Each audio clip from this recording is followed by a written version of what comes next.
Kitang-kita talaga natin na mayroong concerted effort na pagandahin ang imahe ni Sara Duterte para linlangin ang taong bayan, para i-mind condition na siya ang nararapat pumalit kay Bongbong Marcos.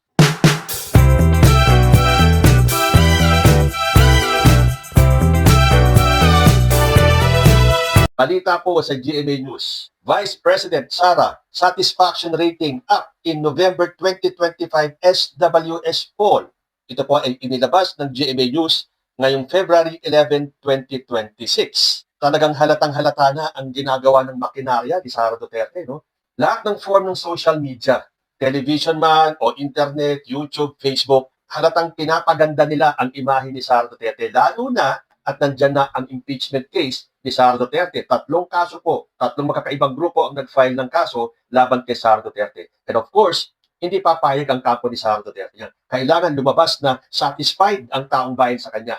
Kailangan pagandahin ang imahe niya para mapagtakpan lahat ng ebidensya, lahat ng grounds for impeachment para siya ay makonvict dito sa paparating na impeachment trial niya. Mantakin ninyo, the net satisfaction rating of Vice President Sara Duterte increased in the November 2025 survey of social weather stations. According to the fourth quarter 2025 social weather report, Duterte received a plus 28 rating, up by 6 points from the plus 22 she got in September 2025.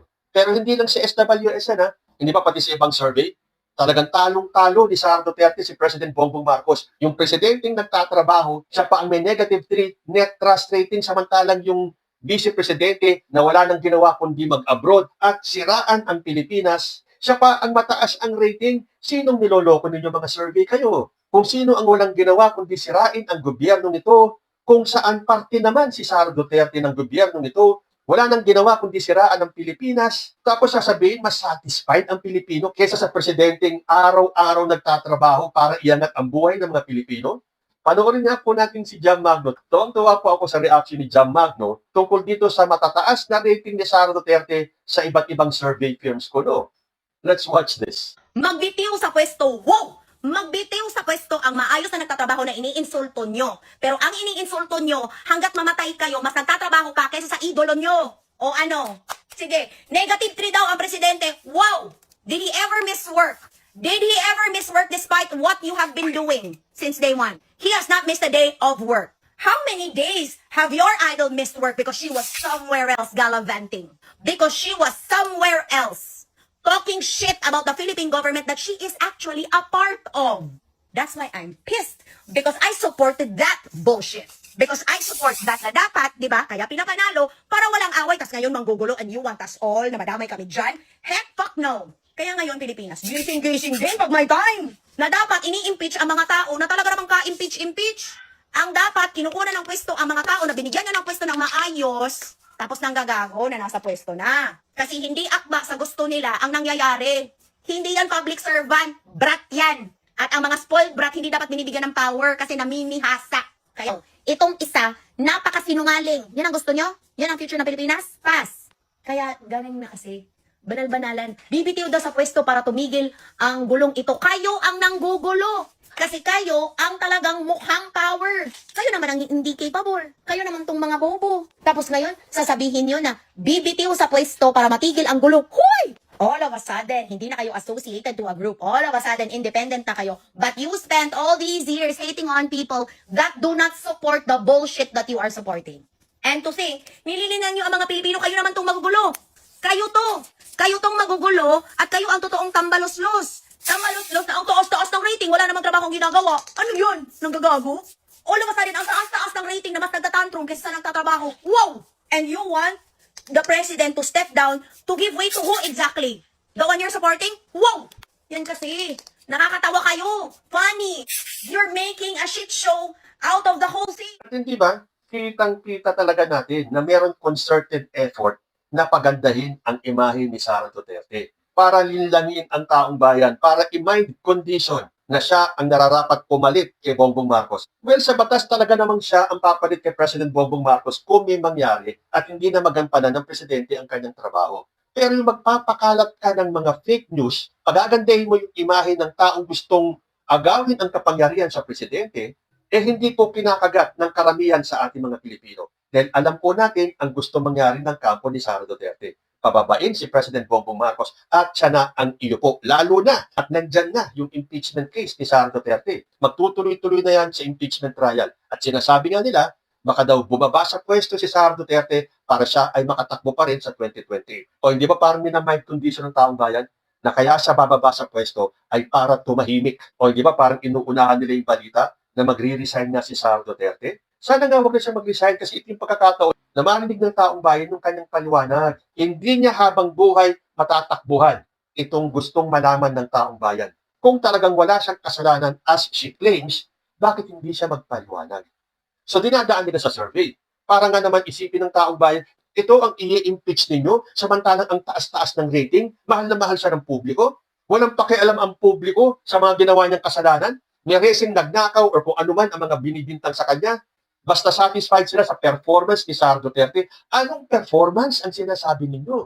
Pero tandaan nyo, sometime last year, nung malapit na ang eleksyon ng 2025, sunod-sunod na naglabasan ang mga survey firms na nagpapakitang mataas ang rating ni Sara Duterte at parang pinadapa niya ang rating ni President Bongbong Marcos.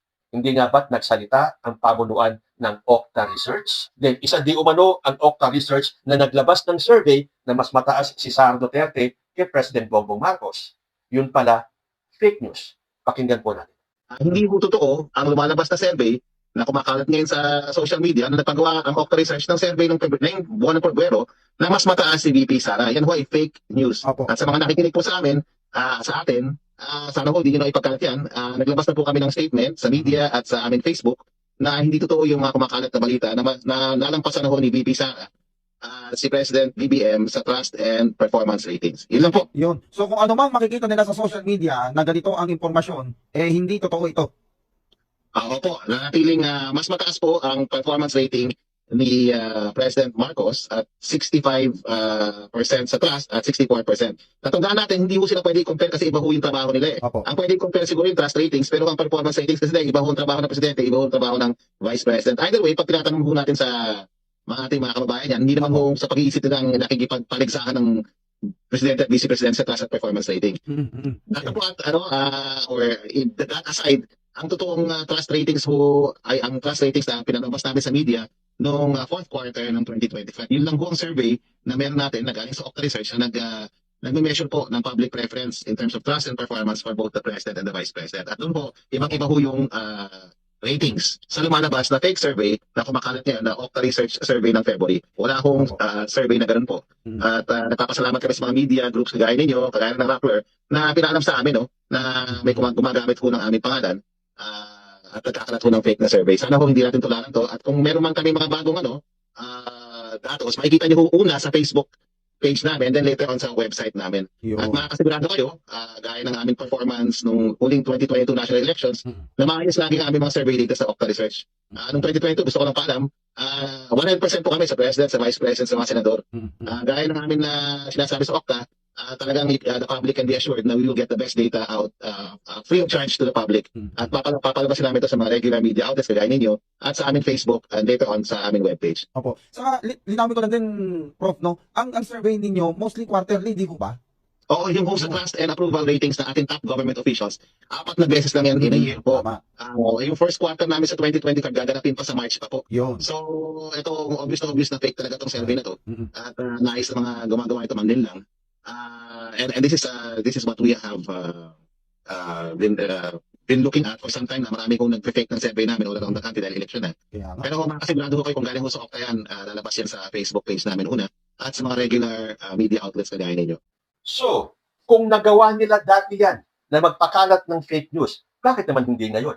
Ang dami na nga nilang ginawang fake news eh. Hindi sila nauubusan ng pondo para magpakalat ng misinformation, fake news, disinformation at mga kasinungalingan para nang iangat si Sara Duterte.